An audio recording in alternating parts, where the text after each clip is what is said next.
dijanjikan surga Firdaus. Bagaimana tidak? Orang yang seperti ini sholat tidak diancam dengan neraka. Caranya salah. Mulai dari cara berdiri. Saya termasuk ustaz yang rasa. Cara berdiri awak itu cara berdirinya harus elok, semangat. Sementara bapak ini berdirinya saja kaki mengembang, mata 5 watt, badan bungkuk, ngangkat tangan seperti orang sakit 3 bulan, tak bertenaga, tak berselera. Allah, apa ndak muak malaikat menengoknya? Setiap gerakan memuak. Kata malaikat, ketembel yang pertama. Cara salah. Dan ciri khas orang munafik itu jangan-jangan ada pada kita. Selama ini ciri khas munafik bila bicara bohong, dipercayai khianat, berjanji mungkir. Betul itu menurut hadis, betul. Tapi yang paling banyak tanda orang munafik itu di dalam Al-Quran. Salah satunya inilah dia. Wa iza qamu ila sholati qamu kusala. Orang munafik itu ciri khasnya tengok gaya sholatnya. Orang munafik itu biasanya dia tetap sholat, cuman berdirinya kata Allah loyo, malas, ndak berselera, muka berlipat untuk orang merajuk. Allah, hati-hati. Yang satu sholat juga, cuma dijanjikan surga Firdaus. Qad aflahal mu'minun allazina hum fi sholatihim khashimun ulaika humul warithun allazina yarithunal firdaus hum fiha khalidun. Yang satu diancam dengan neraka wahid, yang satu dijanjikan surga. Kenapa? Yang satu ini elok-elok caranya, berdirinya semangat, buka kaki selebar bahu, jangan terlalu lebar, jangan juga terlalu kecil, feminim Pak. Allah, seimbang, adil Pak. Situ bersua, sini berjumpa, tapi tidak menggigit kaki kawan pula. Ya kan ada kadang-kadang digigitnya Pak, kukunya hitam, berbau lah. Tetanus kaki awak dibuatnya. Dekatkan saja, cuma tidak menggigit. Rapat itu tidak mesti menggigit Pak. Saya pernah digigit di kanan kukunya itu, sakit jadinya saya. Rapatkan saja. Mengangkat tangan elok. Eloknya itu bukan indah, sesuai dengan sunnah. Di bawah daun telinga, Allahu Akbar. Sejajar dengan bahu, Allahu Akbar. Yang tak boleh kata Syekh Jibril terlalu tinggi, Allahu Akbar, atau terlalu rendah, Allah. Semangat. Nampakkan bersemangat kan cuma 5 menit. Pak Ustadz, nanti dibilang awak sok-sok. Itulah salah awak. Awak sering mencampur adukan istilah lalu meletakkannya di contoh yang salah. Istilah ini kalau diletakkan di tempat yang salah ya jadi salah lah. Umpamanya orang gagah dibilang sombong. Polisi dan tentara itu rata-rata gagah. Apakah awak sebut dia sombong? Tengok polisi itu, berhenti, sombong dia? Enggak. Memangnya harus polisi itu lunak. Ayo semuanya berhenti. Mati polisi ditawarkan. Tentara itu tegas. Awak bilang keras. Pemimpin tegas belum tentu keras Pak. A, B, jelas mana putih mana merah.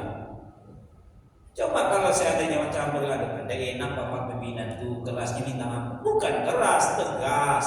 Tentara itu coba tengok kalau suruh menyerang, serang, tembak, marah. Tidak memang begitu menyuruh tembak itu. Coba kalau lunak, ayo semuanya serang. Apa nak mati semua bos saudara?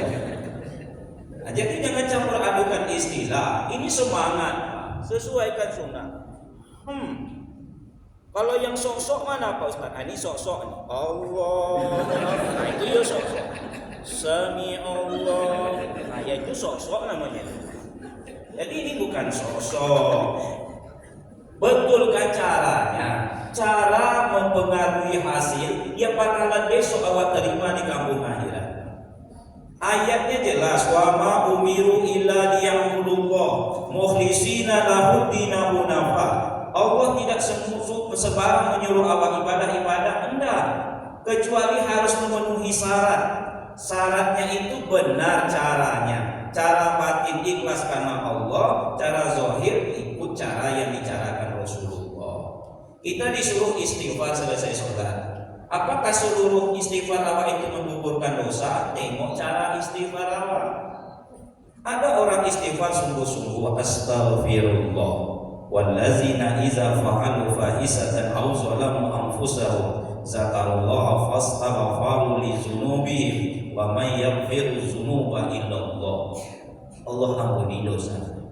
Kata Ali bin Abi Thalib, satu istighfar yang benar itu menggugurkan dosamu seperti angin menerpa daun kayu yang kering. Tapi elokkan, benarkan cara.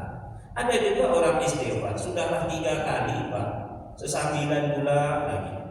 Rasulullah itu istighfarnya 100 kali dan sungguh-sungguh. Awak 3 kali sesambilan. Ada yang sambil menguap.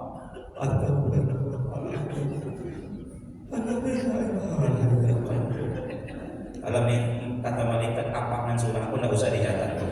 Jadi kena masuk pada.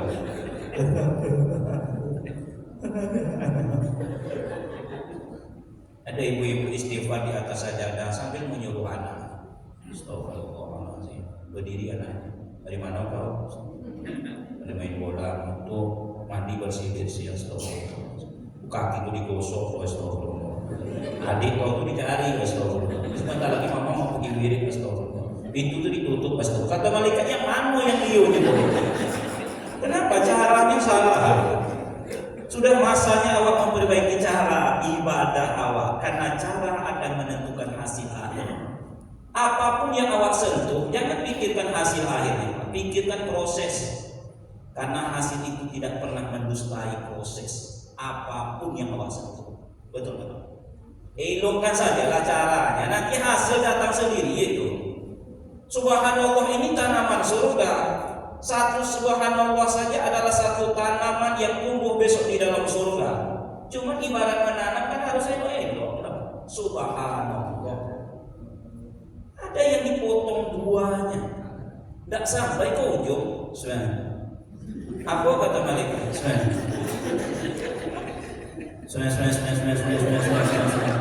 Alhamdulillah. Wah. Tak jadi malaikat mencatat ini. Tidak usah lagi. Wah, apa. Elok kan. Cuma tak usah beliak-liak pula. Subhanallah, subhanallah. Nah, itu asal baru keluar dari masjid itu. Jadi elokkan cara. Satu. Yang kedua, yang mempengaruhi amalan yang awak kerjakan hari ini yang bakalan awak terima hari esok, tengok tempat pelaksanaan amal. Kenapa? Tempat mempengaruhi. Bukankah tempat yang bersih hati awak bersih? Tempat kotor hati awak kotor, tempat sempit hati awak sempit, tempat lapang hati awak lapang. Pimpinan-pimpinan tertentu yang harus menguras pemikirannya untuk bekerja, itu kalau dia ditugaskan di sebuah tempat, maka tempat itu diservisnya dulu. Ruangannya itu disesuaikannya dulu dengan menurut hati sanubarinya. Ini lemarinya terlalu besar, tukar lemarinya. Mejanya ini terlalu tinggi, tukar yang lebih ini. Kan begitu. Kenapa? Supaya nyaman di dalam bekerja. Tempat menentukan hasil. Maka kalau khusus masalah ibadah, tidak ada tempat yang paling mulia. Masjid inilah. Inna buyuti fil ardi al masajid wa inna zuwari fiha umaruha. Rumah aku itu kata Allah di muka bumi itu yang masjid. Orang yang datang ke masjid itu duyufullah, tamu-tamu. Tidak sama dengan yang di rumah. Ada orang ibadahnya jadi sama, cara sama. Tapi karena tempat berbeda, beda hasil. Umpamanya sekarang ada yang sholat di ruangan kantor, umpamanya. sementara kita sholat di masjid. Sama kira-kira enggak? Tidak nyombong, dia tidak ujub. Rasa-rasanya menurut saya tidak sama. Yang afdal itu yang mana? Yang ke masjid. Karena sholat 5 waktu ini apalagi bagi seorang laki-laki memang ke masjid. Belum lagi bapak ibu sampai ke masjid, baru nak keluar dari rumah. Man kharaja min baitihi mutahharan. Siapa yang keluar dari rumahnya dalam keadaan berwudu. Jadi kalau awak pas di rumah masing-masing ini kan lain ini dengan kantor. Pas awak di rumah umpamanya sholat maghrib nanti sholat tarawih, itu baiknya bapak ibu berwudunya dari rumah supaya dapat keutamaan hadis ini. Bukan berarti wudu di masjid tak boleh. Menuju masjid batal di jalan, jangan dulu balik ke rumah, itu lo menuju pulang balik ke rumah. Awak makin tua bukan makin sehat, Pak, kulit makin lemah. Apalagi kalau sudah sampai ke masjid, batal pula balik pula ke rumah. Ya kalau rumah dekat. Kalau saya ceramah umpamanya Jalan Sudirman, pulang pula ke Panam City, kota Panam maksudnya bukan. Tidak balik lagi ke situ, Pak, karena jauh. Maka sebaiknya memang berwudu dari rumah. Ila sholatin maktubatin, niatnya pergi sholat maktubah, sholat fardu berjamaah. Apa yang didapat? Belum tentu sampai nih, baru buka pintu. Apa itu Pak Ustaz? Pintu rumah orang kayu, mendorong pagar, tidak dapat pahala. Fa ajruhu ka ajril hajja lil muhrimin. Pahalanya seperti orang menunaikan ibadah haji dalam berpakaian ihram. Isra agama ini Pak dalam pandangan Allah. Kenapa demikian? Sudah melakukan, ingin baru melakukan tadi sholat berjamaah, baru ingin. Bagaimana kalau bapak sudah melangkahkan kaki, sudah nampak usaha jelasnya? Man roha ilal masjidil jamaati. Siapa yang melangkahkan kaki menuju masjid? Fakut watun tamhu sayyahatan. Setiap langkah hapus satu dosa. Atak tubulahu hasanah, langkah kedua ditulis pahala. Wa tarfa'u darajah, langkah ketiga mengangkat derajat. Hitunglah berapa langkah dari rumah. 1, 2, 3. Kalau tidak percaya atau takut ditipu malaikat buatnya. Hitunglah. Makin jauh rumah awak dari masjid, makin banyak pahala. Makin berguguran dosa, makin tinggi derajatnya. Makanya Bani Salamah ingin pindah ke dekat Masjid Nabawi, tak dibolehkan Rasul. Udah kata Rasul, saya jual aja lah kalian. Pahala langkah kalian akan dicatat. Kaum muslimin yang berbahagia, Pak Ustaz itu kalau langkah dalam hadis, kami kan pakai sepeda motor, pakai mobil, Anda payah itu putaran rodanya. Anggap satu putaran satu langkah, 1, 2, 3. Payah menghitungnya Pak Ustaz, suruh ini masing-masing menghitung dari belakang terus Pak. Jumlah pergi pulang. Anda mau awak itu?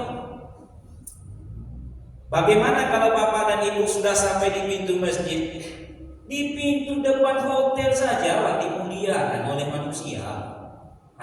Sepasang perempuan, karena 2 pasang, laki-laki perempuan bujang darah. Di hotel-hotel berbintang 7 itu Pak. Silakan Pak. Silakan Pak. Iya kan? Apalagi besok masuk surga itu ada malaikat Ridwan.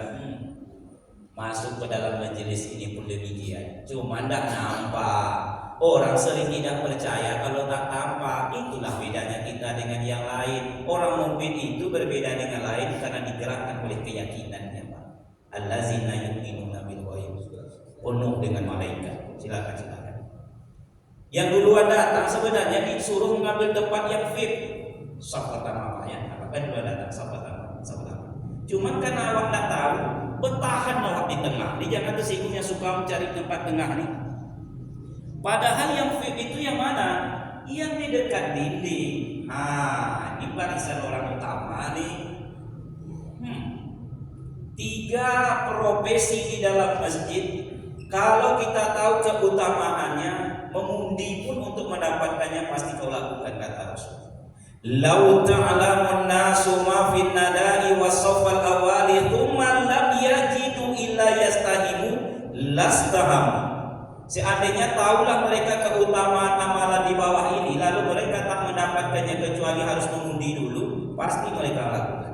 Umpamanya saat pertama ini, satu tinggal lagi yang kosong di situ, lalu ada 3 orang atau 2 orang bapak ingin mendapatkan sawit, harus mengundi, mereka pasti mengundi. Nah, ini gajah, ini orang, ini semut, kan itu kesepakatan waktu kecil dulu Pak. Iya nak? Tidak mempenimpin Pak. Nah, ini kalau begini mereka mengundi, digajahkannya sama gajah, ulangi lagi Pak. Tapi kalau gajah dengan orang, itu menang gajah, karena orang ini dipijak-pijak oleh gajah, mati orangnya. Sekarang gajah dengan semut, mana menang? Menang semut, bukan karena semut memijak gajah.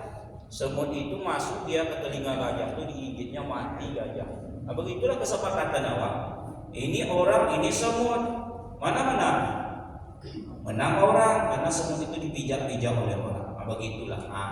Untuk mendapatkan nisab pertama, 3 profesi itu mana? Yang pertama azan. Jadi bagi bapak-bapak yang elok suaranya azan. Kan boleh azan siapa saja boleh kan? Boleh, asalkan suaranya elok. Tapi kalau buat orang sakit hati tidak usah. Kata pepatah Arab, celaka seseorang yang tidak tahu kemampuan dirinya. Pandai boleh, memandai-mandai jangan Pak. Kalau bapak-bapak tidak tahu masalah urusan listrik, jangan disambung-sambung, terbakar rumah. Bapak bisa memperbaiki televisi, Pak. Ya wak cubu-cubu lah Pak Ustaz. Buka paut congkel ini meledak televisi itu. Kan betul kata Rasulullah. Yaitu bila sebuah pekerjaan yang tidak diberikan kepada yang profesional di bidangnya itu tunggu saja kehancuran. Kaum muslimin azan. Suara bagus, azan la ilaha illallah.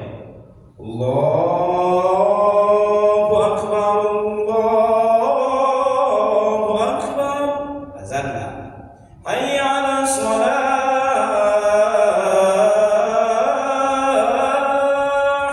Azan.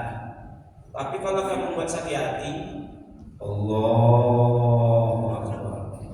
Allahu akbar. Itu kalau subuh apalagi lampu mati. As-salatu khairun minan naum. Tidak jadi orang ke masjid. Disangka orang antum suci doa saja. Enggak ini kok orang apa hendak. Yang kedua profesi yang berebut dalam masjid itu imam. Ini imam ini pahalanya luar biasa. Tengok mukanya juga beda dengan muka. Luar biasa ini imam ini. Pahalanya sangat besar. Orangnya besar juga, pahalanya sangat besar. Cuma itu tadilah, kalau bagus imam lah. Tidak semua orang bisa menjadi imam, semua orang bisa menjadi makmum. Usahakan menjadi imam. Di belakang imam itu sebenarnya tidak boleh sembarang orang. Orang yang berada di belakang imam tersebut 4 orang paling tidaknya itu orang yang sudah siap menggantikan imam bila imam batal. Cuma sebahagian ada yang bertahan, masuk dia ke dalam masjid langsung di dekat belakang imam. Dari penampilannya saja sudah tidak mengizinkan dia nanti menjadi imam. Celana lepis, ketat minta ampun. Begitu dia rukuk nampak bandnya di belakangnya terjujur. Begitu dia sujud nampak apanya, aspal rokoknya di sini. Anak di belakang imam mulai. Berikan prioritas kepada muazin yang sudah awak tugaskan, yang azan dan qomat. Dialah yang akan bertanggung jawab menggantikan imam bila imam batal. Kosongkan satu tempat di situ. Jadi imam ke samping, dia maju ke depan. Tapi karena tempatnya sudah didahului orang, satu-satunya kosong, mohon maaf saya nih Pak, maaf ya. Satu-satunya kosong cuma di tempat ini. Begitu batal imamnya di depannya tak tahu hukum, terpaksa dia berputar.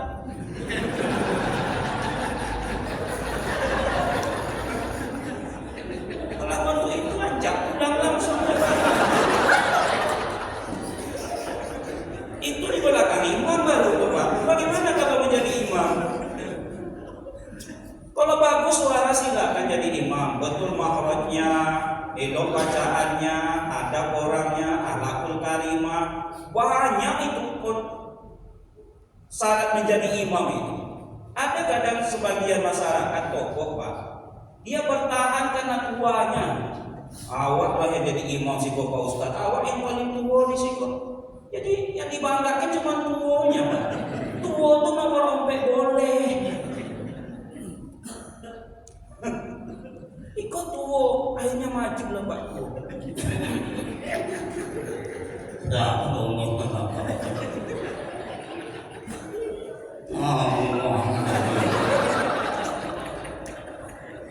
Bismillahirrahmanirrahim.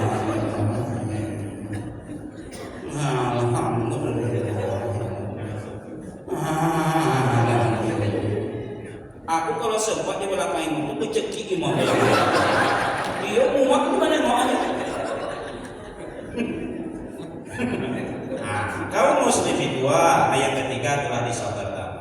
Bapak Ibu yang berbahagia, maka setiap melakukan amal, tengok cara, tengok tempat. Kenapa orang kaya tersebut dihabiskannya uang puluhan juta hanya pergi melaksanakan umroh? Umrohnya cuma 1 jam selesai. Umroh itu tak lama deh Pak, tawaf 7 kali, langsung pergi sa'i, selesai sa'i potong rambut, nak pulang ke Indonesia ini pulang lah Pak. Ya enggak Pak?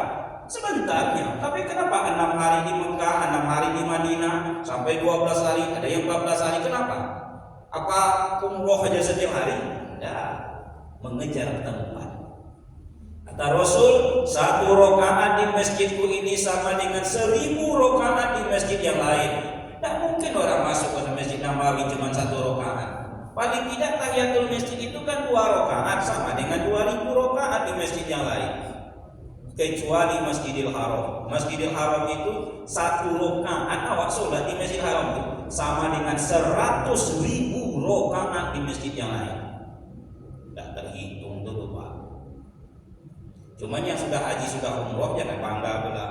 Apa kenapa masjid? Awak kenapa aku pencatatan awak kirakan sudah pulang 8 miliar rakaat berwudu. Jadi memang mohon maaf saya uang tak selevel awak ada. Jangan gitulah. Tanda orang umroh mabrur itu berubah ke arah kebaikan, makin taat, makin soleh, makin rajin, bukan makin lalai. Kaum muslimin cobalah sekali-kali 1 waktu sholat 1000 rakaat. 1 waktu ya 1000 rakaat. Padahal tadi 1 waktunya 2 rakaat sama dengan 2000 rakaat. Usaha 2000 rakaat lagi. 1000 saja. Segagah-gagah orang datang ke masjid Pak. Nak 1000 rakaat. Begini dia datang, bentuk ikonya pulang. Kalau tak percaya juga lah. Bukankah Allah selalu menyuruh kita seperti itu? Kalau kau tak percaya, coba qul hatu burhanakum in kuntum shodiqin. Kau melakukan ini kata Allah, cukup. Awak usahakan lagi 1000 rakaat, 8 rakaat tarawih, 3 rakaat witir. Kalau imam terlalu panjang berleha-leha, mengutuk jemaah pula. Imam waktu panjang-panjang imam. Kan kadang ada imam nih Pak, dibuatnya sholat itu latihan hafalannya. Ada itu kadang-kadang. Ada pula kadang-kadang pendek bacaan ayatnya. Cuma iramanya pengawan solo panjang juga itu. Dia ina atau ina, tahu dia jadi imam itu jangan panjang-panjang ayat. Tapi dibacanya iramanya panjang.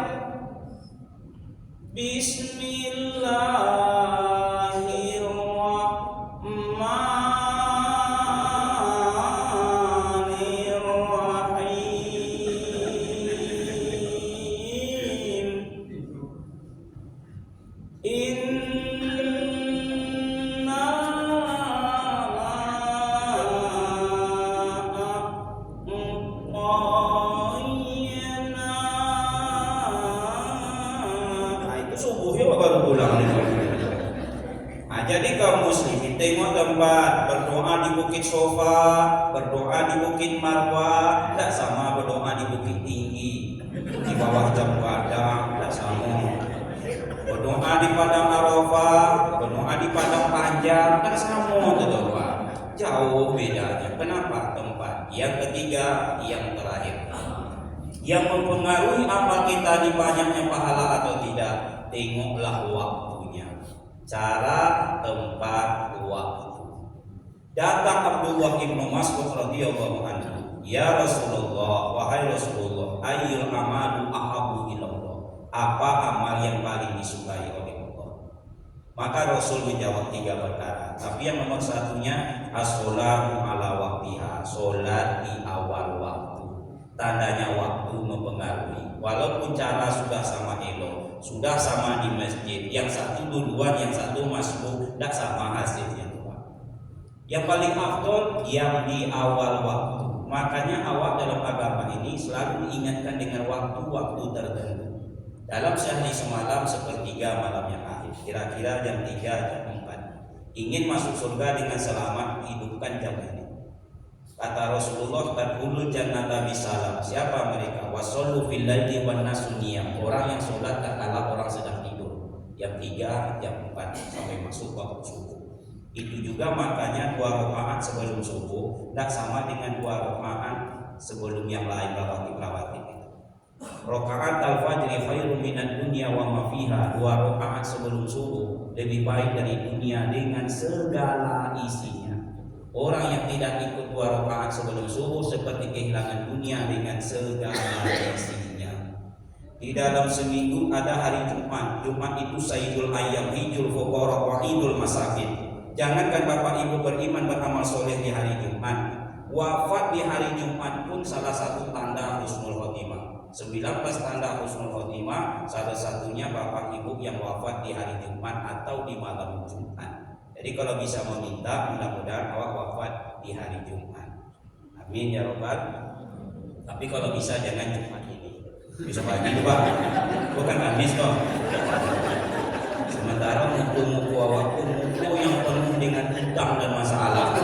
Tupperware 3 bulan julo-julo 5 bulan Jadi kalau bisa jangan Jumat ini. Pokoknya hari Jumat lah.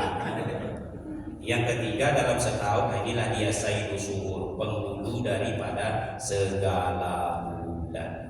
Kaum muslimin yang berbahagia, mudah-mudahan setiap melakukan amal tengoklah 3 perkara ini. Tengok cara, tengok tempat, dan tengok waktu. Mudah-mudahan apa yang kita lakukan memberikan manfaat dalam kehidupan sehari-hari, karena mengingat hadis Rasulullah, "May yuridillahu bihi khairan yufaqihu fiddin." Tanda orang itu disayangi oleh Allah, mendapatkan kebaikan dunia akhirat, ia akan berusaha memahamkan agama ini. Lebih dan kurang mohon maaf. Subhanaka Allahumma wa bihamdika asyhadu an la ilaha illa anta astaghfiruka wa atubu ilaik. Assalamualaikum warahmatullahi wabarakatuh.